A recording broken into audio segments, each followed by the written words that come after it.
Welcome to Library Connection. I'm Tracey Thomas, Director at the V.B. Comer Library, and I want to thank you so much for joining us for this edition of our show. Each week, we love to bring you news about things that are happening at the library because we've always got something great going on. But before we get started today, I just want to say a big thank you to the TV station here because they are just a wonderful group to work with and they help us so much with our publicity and our promotion. And that leads me to introduce our guest today, which is Dr. Shirley Spears. And Dr. Spears, thank you for joining me. I'm glad to be here. Dr. Spears was at the library for 33 years as our director, and she is my mentor and taught me everything I know, if you want to take credit for that. I'll take it.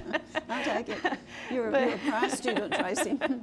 But I wanted to say thank you to the TV station with your help because we were talking about it when we did the show last week, and we were talking about the first time we ever did Library Connection, and we were laughing about it that we were doing it on site at the library at that time, and we didn't really know much about setup or how to position ourselves, and we were sitting at a table. There were three of us in a row sitting at a table, and I was in the middle, and I was just looking back and forth, and it looked kind of like I was watching a tennis match. So we just appreciate the TV station so much for working with us all these years and for teaching us how to do a show that you would enjoy and that can be informative to you. So that's a long time ago. It is a long time ago, it really is. Tracey, we won the national award in 2000, and there were 4 given in the United States of America for libraries that are outstanding in terms of meeting their community's needs. And there was a huge Queens of New York, and then there was a library in California and one in Kansas, I believe. Anyway, we went to Washington and accepted that award, and that's when the TV station got a little bit interested in maybe doing some programming with us, and that was in 2000. Now, that's a long time ago. And so, anyway, you're right, we did start filming on site, and it had its good side because it did show off some areas of the library there, and the library was just so pretty, I thought. And we started off, of course, by talking about the library and what we did best and why we got the award and all that. And so anyway, I guess they liked talking with us, and we did learn that really and truly you just need one person to interact with, not a bunch to look back and forth. But anyway, we really over the years have been able to use this service, and now with it YouTubed, you can look at it when you get ready, that kind of thing. It has meant the world to our library in terms of building awareness and knowledge of the many, many facets to the service that we have. And then across the state, when people happen to pick up and see now, they're just amazed that Sylacauga has a library that does all the things that y'all do now. And you've added a lot since I left there, so it's incredible the array of services that we offer. But it's also incredible to have a TV station that has the heart and the spirit of generosity to allow you to come on and do a TV program every week, 52 weeks a year for over 24 years, I guess. 24 years. 24 years. But anyway, we do have a really deep debt of gratitude toward TV 47, but it started a long time ago. It really did. It started a long time. We've come a long way since then. Jimmy Dale Abrams did that first interview, though. He really did. He did. So we're grateful for the support. And when we first started doing the TV show, we thought, how many shows can we do? And then you realize the library really is connected to so many different partners in our community, and this is a fantastic way to showcase that. It is, really. We're grateful for that. So now I want to talk about our program, and it's that time again, and we love brown bag season, and if you've been to brown bag, you know that it is a great time of a social time to come visit with your friends, but you also get to enjoy a really good program that's free.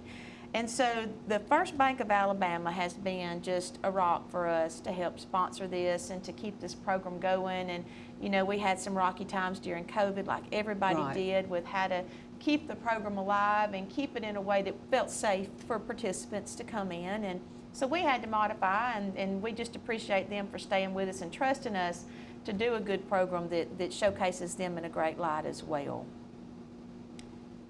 Well, I think that the First Bank of Alabama and the prior to that, the banks before that, and the sponsors that we've had have really helped to make all this possible, and we appreciate them very much for the confidence that it shows. And it does give us, we take a day out of a presenter's life because we do present in the middle of the day when it's nice for retirees and people to get out and, you know, come to functions, and they're up and it gives them a reason to get dressed and get out, and we appreciate that. But I do think that having a way to see that they have some money for their gasoline, a little money for their time, that sort of thing, it makes, many of them would come for no reimbursement, but they do appreciate it. They appreciate the Comer Library and that we try very hard to offer them hospitality and some kind of honorarium. So First Bank of Alabama, we really appreciate the fact that they're able to help us do that, or that they're willing to help us do that. We certainly do. We appreciate them believing in us and trusting us. So this series is going to be called Turn Back Time. And Right. I know one time we talked about getting titles, and you said, well, I just listen to songs. I like to get my titles from songs. And so, Well, can't you just see Cher singing that, Turn Back Time? I still listen to that song a lot.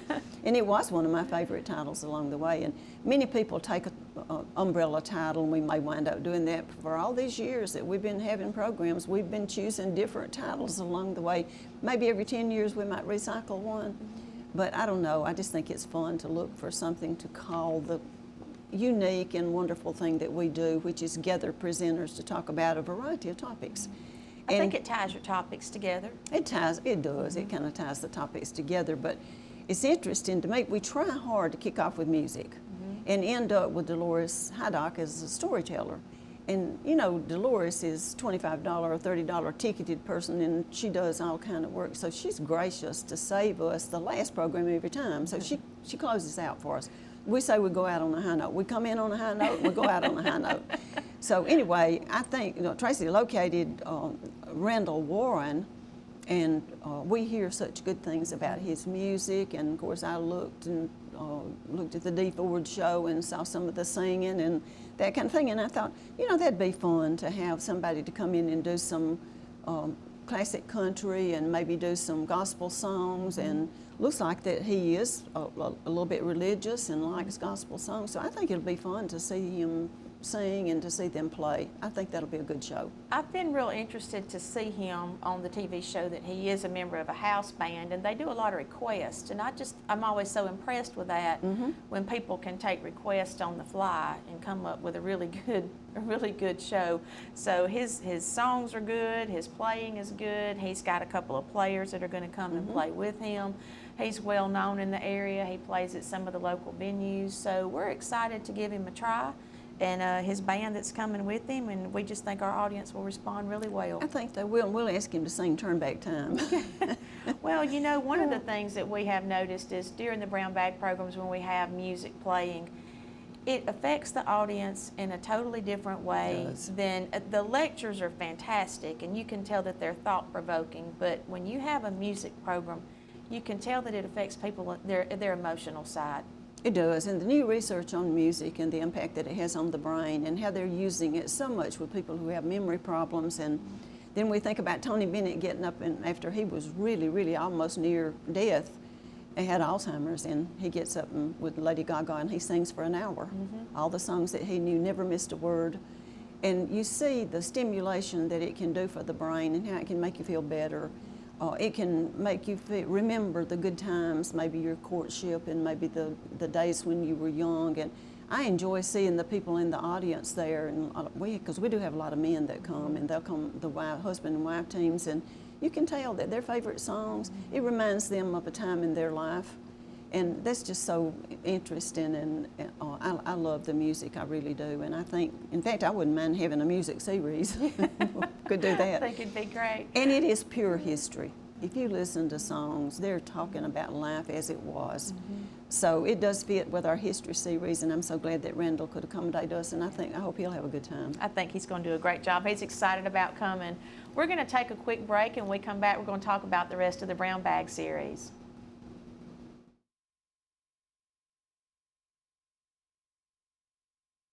The Maxie Veazey Senior Adult Activity Center offers the senior citizens in the Sylacauga and surrounding areas lots of fantastic activities throughout the week. Sewing, ladies bridge, quilting, game-o-rama, ceramic classes, bingo, travel club, and lots more. It's all at the Maxie Veazey Senior Adult Activity Center located next to the J. Craig Smith Community Center in Sylacauga. Don't spend any more time alone. Get out, make new friends, and have fun.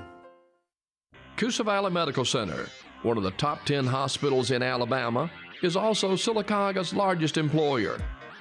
Services from the emergency room to surgery to cancer treatment to post-stroke care. You won't believe what's right in your backyard. It's Coosa Valley Medical Center in Sylacauga. So, if you're sick in Alabama, choose one of the top 10 hospitals in Alabama. That is Coosa Valley Medical Center. The all-new Marble City Pharmacy in Sylacauga is your destination for the highest quality health care. Our remodeled and expanded pharmacy gives us the space to serve more patients. We've added a drive-through window for those times when you don't feel like getting out of your vehicle. And we still offer delivery within city limits. We feature a full line of over-the-counter medications and supplements. And don't forget our stunning new gift department. New building, same great people. Marble City Pharmacy, here for life. Welcome back to the Library Connection. I'm Tracey Thomas, and today we're talking with Dr. Shirley Spears, and we are talking about the Brown Bag Series at the Comer Library, which starts back up on February the 7th. And we were just talking about how this wonderful series has been made possible by First Bank of Alabama, that they've been with us a long time. And when you have quality people that come in, you know, it costs a little bit extra. So we're thankful for them to offset and make these kinds of programs possible. We've talked about February the 7th. We're going to kick off with Randall Warren and friends, and he's got a group of players coming with him. We think that'll be a great music program. But I want to talk about the next program that we've got, and this is a friend of the library, Dr. James Hanson, and he'll be coming in on February the 14th on Valentine's Day. And Dr. Hanson has been with us on numerous occasions, and he's always a treat. He's always got a great story. I think that that Jim Henson does. He's really, really a good presenter, and he's a prolific writer. He's retired now, but he taught aerospace history at Auburn University for 26 years, I believe. And he's always even amazed his peers and his colleagues with his writing. He writes a lot. And of course, he has become famous for his book on Neil Armstrong. He wrote the only authorized biography on Neil Armstrong. He went to Hollywood and worked as a consultant on the movie First Man. And so Jim's made quite a reputation for himself in more ways than one, and he did that wonderful program that everybody raved about on the Robert Trent Jones Golf Trail at one time. So he's a golf guru, and he loves that subject, and he's just so prolific. He just studies and writes about everything. But I have to say that this one took me by surprise, because we had a program that was wonderful within the last couple of years about two women in the very early stages of flying airplanes. And these women had a race across the Atlantic on, you know, flying an airplane and arriving and that kind of thing. And that was just a breathtaking story that we loved. And then here comes Dr. Hanson along, and he has a different kind of race. It's rowing across the Atlantic. And so I thought, you know, that's interesting that we had a race about 2 years ago. Now we've got another race of a different kind. And the book is just getting wonderful reviews and all these stars. I wouldn't be surprised that maybe there might be something done with this one, I don't know. But he tells about two guys that are so different from each other, and I don't know, it's interesting to me that you'll have people that don't even know each other, and they come up with something they're doing at the same time. So one of the guys' name was Tom McLean, and he was a sort of a rough guy and just you know, totally different kind of guy from the other guy whose name was John Fairfax. And he was a hard worker and just a man, you know, a tough guy sort of person. And he started out in Newfoundland and went to Ireland with his row across the Atlantic. And then John Fairfax, he was a gambler and a playboy and just a totally different kind of person. And he went from the Canary Islands to Florida with his. And so anyway, that happened. In fact, both of them landed a few days before the Man on the Moon thing came out in '69. So I thought that was all an interesting tie-in also. But even though they were different, they had faced the same things: the danger of sharks, the gale-type winds, you can imagine the danger of crossing the ocean in rowboats. And so it was said that they had one thing in common, and that was that nobody thought they would live through the experience, that people told them goodbye when they kicked off, and everybody thought they were seeing them for the last time. So can I imagine that kind of courage or foolhardiness? No, I can't. But you can count on Jim Henson making, Dr. James Hanson, you can count on him making a good story out of a race. So he'll take us back. You know, the last time he came, he did the Lindbergh kidnapping for us. Yes. One of the better programs I've seen anybody do. So he has a variety of subjects. He's a nice man. He likes to come to Sylacauga, and he's living in Birmingham now since he retired from Auburn University. So we're looking forward to having Jim come in and do a program for us. He's always a really nice guest. You know, it's funny when you come to these programs, and these stories are stories you may not have ever heard. I know that when we had we've heard the Lindbergh story, but it was funny because at the program, somebody turned up with a letter. Exactly. From the Lindbergh family. So somebody in the audience had a connection, a direct connection to that story, and they brought the letter from the Lindbergh family to show and to share with him, and he was fascinated by that. And then when Mr. Singleton came and did the story on aviation with the two women, somebody in the audience stood up and was a distant cousin of hers, and she was also a woman who had a flight license. You know, she had been in aviation herself. So we just thought, you know, some of these programs, you come and you hear the story, but you learn so much more sometimes. And you attract people that are directly tied sometimes to the event. So it is interesting to know what happens in whatever you want to say, the unexpected outcomes that we have been fun over the years, because we've seen some strange things happen. But anyway, moving along to the next program, if you want to do that, Tracy, with Dr. Mike Bond. He is just an incredible storyteller and presenter. And I learned about him during the bicentennial. And one of the ladies that worked with that said, you know, he can just do a program. He's just one of the best speakers I've ever seen, and he's written so many books. He directs Fort Blakely Park down near Mobile, and that is some kind of Civil War park that's down there, but he obviously is able to write a lot while he's attending to the park because he does do a lot of books. And he has a book that has come out not too long ago on Fort Stoddard, which is down close to Mobile, there where the Mobile River and the Tongbibbe sort of come together. It was kind of up on a cliff there. This is a subject that I don't know a whole lot about, but it has to do with the expansion of America and the expansion, of course, of Alabama and Florida and Louisiana and all that territory down in there. And our people always find that interesting because I remember not too long ago we had a program that indicated that Pensacola could easily have been part of Alabama, you know, and people still say, well, Pensacola should be in Alabama. And this is a lady that comes from the north that comes south and stays the winters and that kind of thing. She said, you know, I never thought about that. I never realized that. So the history of that part of the world is very interesting, particularly when you get into expansion. And you remember that we bought the Louisiana Territory in 1803, and then in 1812 we freed, you know, kind of freed up from the British influence there, and then but that fort was put there in, I believe it was 1799, and it was to protect people from themselves because there was a lot of attacks going on with the Spanish over that way. And so anyway, once we'd sort of tied up the territory and bought from the French and that kind of stuff, so it's a very complicated picture. But then when the Indian Wars, the Creek Indian Wars came in 13 and 14, and we gained all the rest of that territory that sort of went with the Louisiana Purchase, so to speak, then you start having I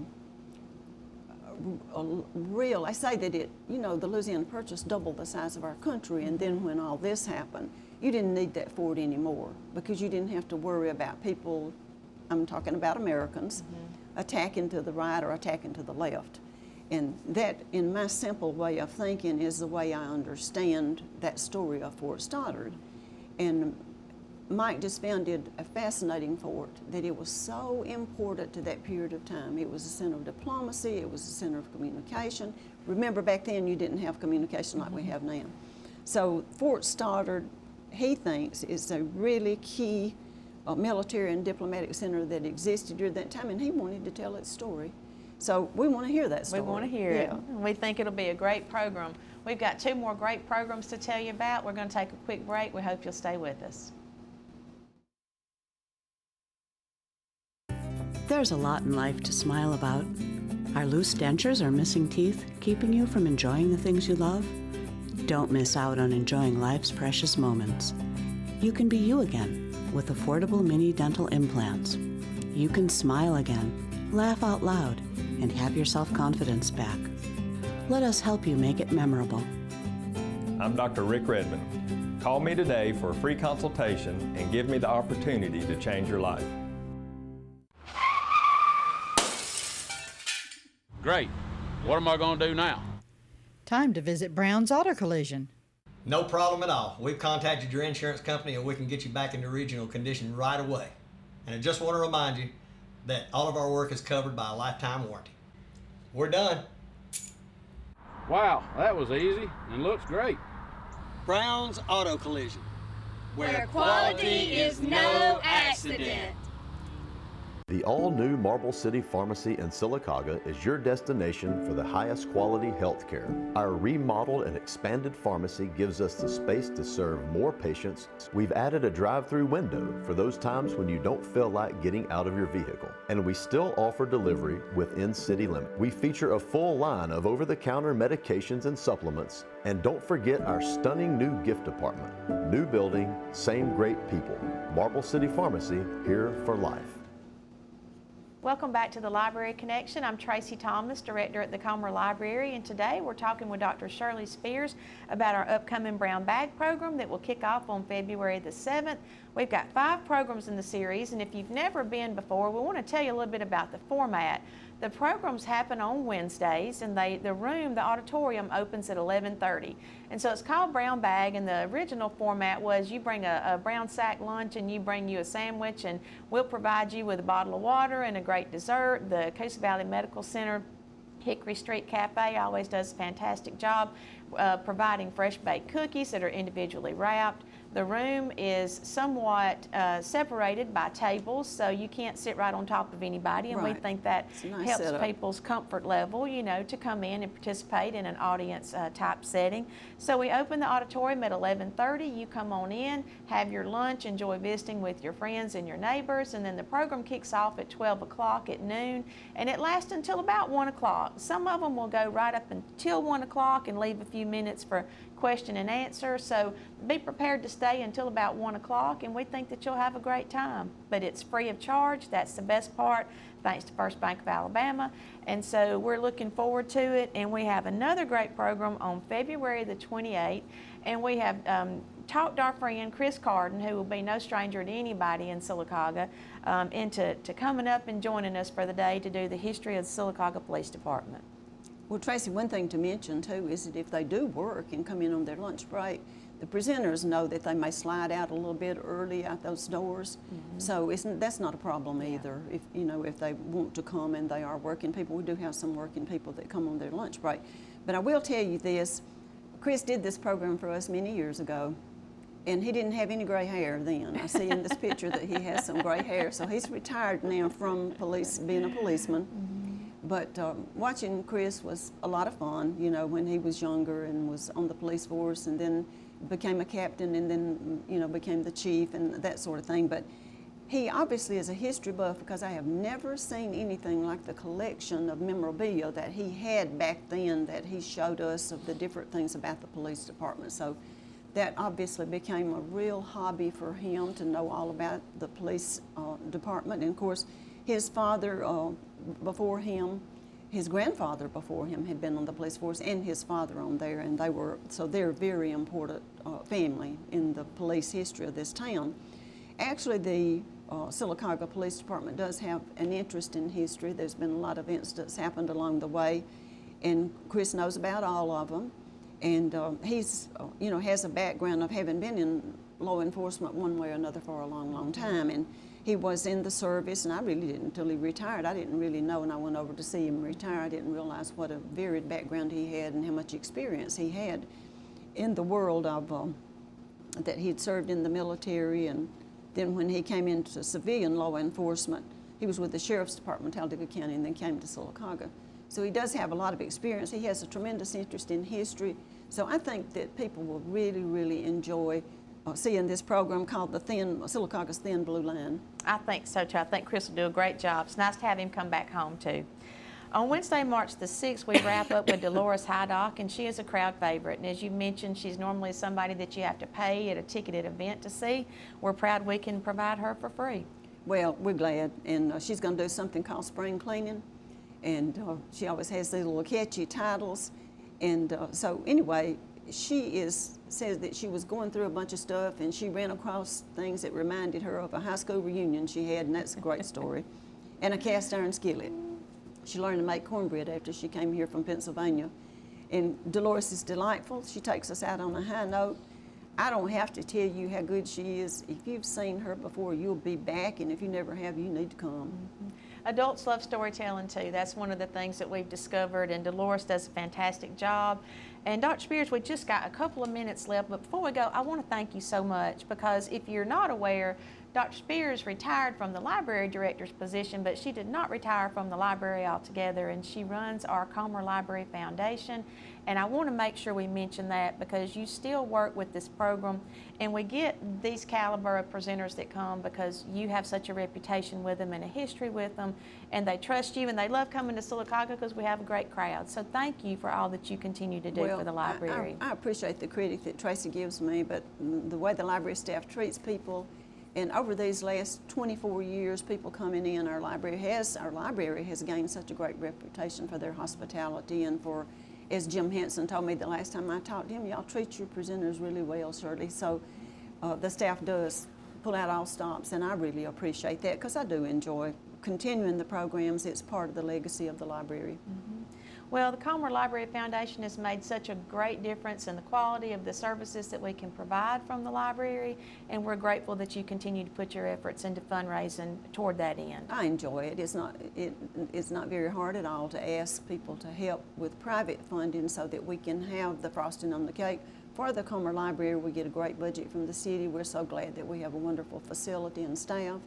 But then you want to do the wonderful extra things for your town, especially a small town, so that we can have things that people are in awe of. So it's a great privilege. Thank you. And thank you so much for joining us today. Thank you for joining us as well. We look forward to seeing you at the Turn Back Time Adult Brown Bag Lecture Series, sponsored by First Bank of Alabama. We'll kick off on February the 7th, and the room will be opened at 11:30. Just grab you a sandwich and come on down, and we look forward to seeing you. Thank you for joining us today.